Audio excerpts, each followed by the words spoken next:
Royal Enfield এই নামটি শুনলেই আমাদের মনে হয় একটি প্রিমিয়াম ক্লাসিক বাইক, যেটি চালানো প্রত্যেকটি মানুষের স্বপ্ন।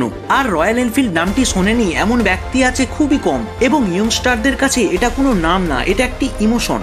বর্তমানে হার্লে ডেভিডসন পুরো বিশ্বে যতগুলি বাইক সেল করে, রয়্যাল এনফিল্ড তার থেকেও বেশি বাইক শুধুমাত্র ইন্ডিয়াতেই সেল করে দেয়। আপনি জানলে অবাক হবেন, বর্তমানে রয়্যাল এনফিল্ডকে আমরা যারা সাকসেসফুল বাইক মনে করি, কিন্তু এই বাইক দুইবার ব্যাংকরাফ্ট হয়ে গিয়েছিল। কিন্তু এই ব্যাংকরাফ্ট হয়ে যাওয়া কোম্পানি কিভাবে গ্লোবাল টু হুইলার মার্কেটে নিজেকে সবার থেকে আলাদা একটি আইকনিক ক্লাসিক বাইকে পরিপূর্ণ করে তোলে। তো আজ আমরা জানবো রয়্যাল এনফিল্ডের সাকসেস কথা। তো সবার প্রথমে বলে রাখি, রয়্যাল এনফিল্ড একটি ব্রিটিশ কোম্পানি ছিল, কিন্তু বর্তমানে এটি একটি ইন্ডিয়ান কোম্পানি। তো রয়্যাল এনফিল্ড কিভাবে ব্রিটিশ কোম্পানি থেকে ইন্ডিয়ান কোম্পানি হয়ে উঠলো, এই গল্পটিও আলোচনা করব আমরা এই ভিডিওতে। বন্ধুরা, রয়্যাল এনফিল্ড শুরু হয় 1901 সালে। সে সময়কার সব থেকে শক্তিশালী দেশ ইংল্যান্ডের বুকে রবার্ট ওয়ালকার স্মিথ এবং অ্যালবার্ট এডি নামে দুইজন ব্রিটিশ ব্যবসায়ী তাদের এডি ম্যানুফ্যাকচারিং কোম্পানিতে বন্দুকের ছোট ছোট পার্টস বানানোর কন্ট্যাক্ট পায়। তাই তারা এডি ম্যানুফ্যাকচারিং কোম্পানির আন্ডারে থাকা সাইকেল কোম্পানিকে আলাদা করে দেয় এবং নাম রাখে দ্য এনফিল্ড সাইকেল কোম্পানি। এরপর 1901 সালে জুলস গোবিয়ের নামে একজন ফরাসি ইঞ্জিনিয়ার এনফিল্ড সাইকেলের সাথে একটি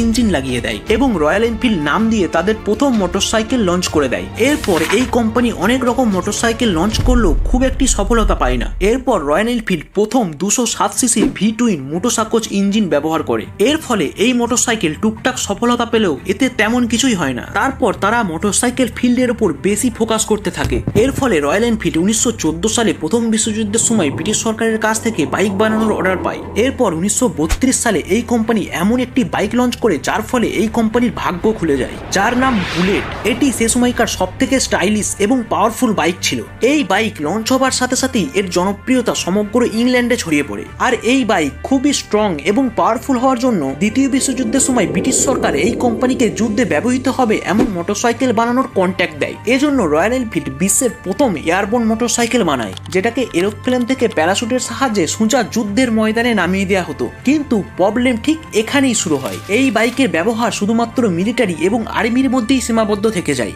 সাধারণ মানুষ ভেবে নেয় রয়্যাল এনফিল্ডের এই বাইক মিলিটারি এবং লং ট্যুরের জন্যই বানানো হয়, ডেইলি ব্যবহার করার জন্য এই বাইকের কোনো প্রয়োজন নেই। এজন্য যুদ্ধ শেষ হতেই এই গাড়ির সেল একদম ডাউন হয়ে যায় এবং কোম্পানি ব্যাংকরাফ্ট হয়ে পড়ে। তো বন্ধুরা, এখনো পর্যন্ত রয়্যাল এনফিল্ডের এই গল্পটি ছিল ইংল্যান্ডের। তখন রয়্যাল এনফিল্ড ইন্ডিয়াতে পাই রাখেনি। এরপর 1947 সালে ইন্ডিয়া স্বাধীন হওয়ার পর ইন্ডিয়ান গভর্নমেন্টের আর্মির জন্য হেভি এবং পাওয়ারফুল মোটরসাইকেলের প্রয়োজন ছিল, যাতে খুব সহজেই বর্ডারের ওপর নজরদারি করা যায়। এজন্য ইন্ডিয়ান গভর্নমেন্ট 1954 সালে রয়্যাল এনফিল্ডকে 800 বুলেট বানানোর অর্ডার দিয়ে দেয়। এই অর্ডারকে কমপ্লিট করার জন্য রয়্যাল এনফিল্ড 1955 সালে একটি ইন্ডিয়ান কোম্পানি মাদ্রাস মোটরসের সাথে পার্টনারশিপ করে নেয়। ঠিক এইভাবে রয়্যাল এনফিল্ড ইন্ডিয়ার পথ চলা শুরু হয়। শুরুর দিকে মাদ্রাস মোটরস এই বাইকের পার্টসগুলি ইংল্যান্ড থেকে ইম্পোর্ট করত এবং ইন্ডিয়াতে অ্যাসেম্বল করে এই বাইকগুলিকে বিক্রি করা হতো। এবং 1962 সাল আস্তে আস্তে এই বাইকের সমস্ত পার্টস ইন্ডিয়াতেই বানানো হতো এবং আগামী 3 দশক পর্যন্ত রয়্যাল এনফিল্ডকে মাদ্রাস মোটরস নিজে চালায়। কিন্তু এই কোম্পানি তেমন কিছুই করতে পারে না এবং কোম্পানি লস কাটিয়ে উঠতেই পারছিল না। কোম্পানির এই অবস্থা দেখে 1971 সালে এনফিল্ড ইংল্যান্ডকে বন্ধ করে দেওয়া হয়, কিন্তু ইন্ডিয়াতে প্রোডাকশন চালু রাখা হয়। তা সত্ত্বেও কোম্পানি লস থেকে কোনো মতেই পার পায় না।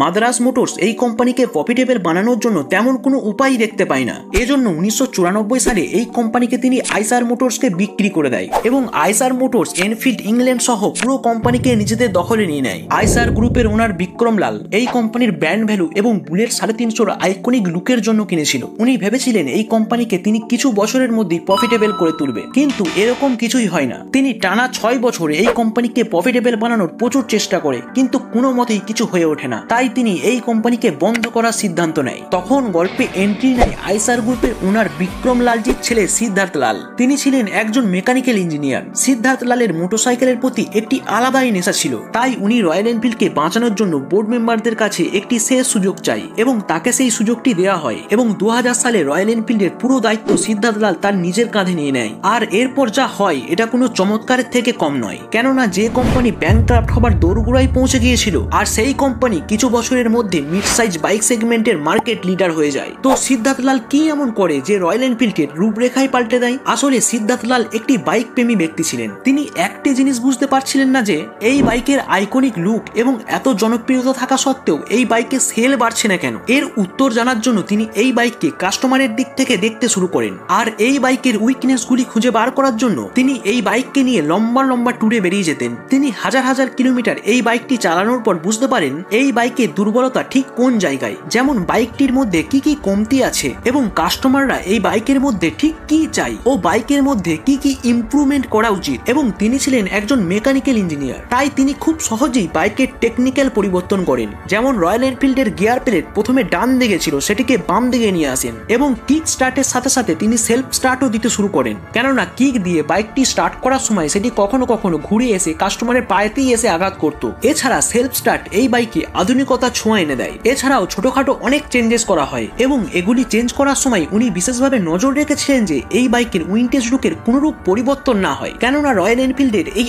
আইকনিক ডিজাইন শুধুমাত্র তাকে অন্যান্য বাইকগুলির থেকে একদম আলাদা করে দেয়। সিদ্ধার্থ লালের এই চেঞ্জগুলির কারণেই বাইকের সেল ধীরে ধীরে বাড়তে শুরু করে। বন্ধুরা, আজ থেকে 20 বছর আগে ভারতের বেশিরভাগ লোক জানতো যে হেভি বাইক শুধুমাত্র ট্যুরে যাওয়ার জন্য ঠিক আছে, ডেলি ইউজ করার জন্য এই বাইকের কোনো কাজ নেই। সিদ্ধার্থ লাল এটা বুঝতে পারেন যে রয়্যাল এনফিল্ডকে মার্কেটের কিং বানানোর জন্য তাকে লোকেদের এই ভুল ধারণাকে পরিবর্তন করতে হবে। এজন্য তিনি এই কোম্পানির ব্র্যান্ড অ্যাম্বাসেডর হয়ে যান এবং সাথে সাথেই এই বাইকের অনেক ইউনিক অ্যাড ক্যাম্পেইন চালান এবং লোকেদের বোঝাতে থাকেন হেভি বাইককেও ডে টু ডে লাইফে ইউজ করা যায়, আর এর মধ্যে একটি আইকনিক প্রিমিয়াম ফিল আছে। আর ধীরে ধীরে এই সব চেষ্টার সাহায্যে লোকেদের ধারণাও চেঞ্জ হতে শুরু করে। এরপর সিদ্ধার্থ লাল এমন একটি ডিসিশন নেন, উনার জায়গায় যদি অন্য কেউ থাকতো তার কাছে এই ডিসিশন নেওয়া সম্ভবই হতো না। 2004 সালে উনি যখন আইসার গ্রুপের সিইও হন, ওই সময় এই কোম্পানির 15টি আলাদা আলাদা বিজনেস ছিল, যার মধ্যে কমার্শিয়াল ভেহিকেলের সাথে কনসালটেন্সি সার্ভিস ও গার্মেন্ট এবং ফুটওয়্যারের বিজনেসও ছিল। উনি রয়্যাল এনফিল্ডের উপর ফোকাস বাড়ানোর জন্য আইসার গ্রুপের 15টি বিজনেসের মধ্যে 13টি বিজনেসকেই বিক্রি করে দেন, যার মধ্যে কোম্পানির প্রথম বিজনেস ট্রাক্টরও ছিল।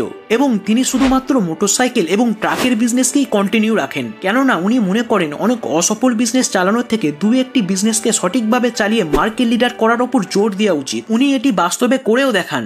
এখানে একটি কথা বলি, 2000 সালের দিকে ভারতে 100 থেকে 150 সিসি বাইকের একটি স্ট্রং মার্কেট ছিল। এখানে সিদ্ধার্থ লাল যদি চাইতো তাহলে তিনি 100 থেকে 150 সিসির বাইক বানিয়ে হিরো হন্ডা, বাজাজের মতো দ্রুত গ্রো করতে পারত, কিন্তু তিনি এটি করেননি, কেননা হেভি আইকনিক বাইক বানানোর জন্য রয়্যাল এনফিল্ডের এক আদর্শ পরিচিতি আছে। তাই তিনি ঠিক করেন এই সেগমেন্টের মার্কেট ক্যাপ যতটুকুই হোক না কেন এই আইকনিক পরিচিতিকে তিনি নষ্ট করবেন না। আর ঠিক এই কারণেই বর্তমানে ভারতে মোটরসাইকেল ব্র্যান্ড তো অনেক আছে, কিন্তু রয়্যাল এনফিল্ডের এমন একরকম ফ্যান ফলোয়িং আছে যেটা অন্য কোনো মোটরসাইকেল ব্র্যান্ডের কাছে নেই। আজ রয়্যাল এনফিল্ড নামটা শুনলেই একটি প্রিমিয়াম আইকনিক ফিল আসে। রয়্যাল এনফিল্ডের এক স্ট্রং কমিউনিটি এবং ফ্যান ফলোয়িং আছে, যেটাকে মজবুত রাখার জন্য কোম্পানি অনেকগুলি ট্যুর ইভেন্ট এবং অ্যাডভেঞ্চার ট্রিপ অর্গানাইজ করে থাকে, যার মধ্যে Royal Enfield Uncover, White House, Chase the Sun, Himalayan উড়িষ্যার মতো রাইডের নাম আছে। এছাড়া অনেক বাইক রাইডিং ইভেন্ট যেমন আনরোড কর্ণাটকা, স্ক্যাম্বেল মহারাষ্ট্র এবং রাইডার ম্যানিয়াকেও রয়্যাল এনফিল্ড স্পন্সর করে থাকে। ইন্ডিয়াতে রয়্যাল এনফিল্ডের এমন একরকম ক্রেজ আছে যেটা অন্য কোনো ব্র্যান্ডের মধ্যে দেখা যায় না। আজ থেকে 25 বছর আগে রয়্যাল এনফিল্ড মাত্র 1 থেকে 2টি বাইক বিক্রি করার জন্য স্ট্রাগল করত, কিন্তু বর্তমানে রয়্যাল এনফিল্ডের বাইক কেনার জন্য অনেক মানুষ কয়েক মাস ওয়েট করে থাকে। আশা করি আপনাদের কাছে এই ভিডিওটি ভালো লেগেছে। এই রকম ভিডিও শুধুমাত্র আমি একটি মোবাইল দিয়ে বানাই, এতে অনেক সময় এবং পরিশ্রম লাগে। তো এই রকম ভিডিও প্রতিনিয়ত পেতে এবং এই রকম ভিডিওর সাহায্যে বাংলা কমিউনিটিকে এগিয়ে নিয়ে যেতে এই ভিডিওটিকে একটি লাইক, একটি কমেন্ট এবং একটি সাবস্ক্রাইব করে দেবেন। তো আজ আমি আসি, দেখা হবে পরের ভিডিওতে।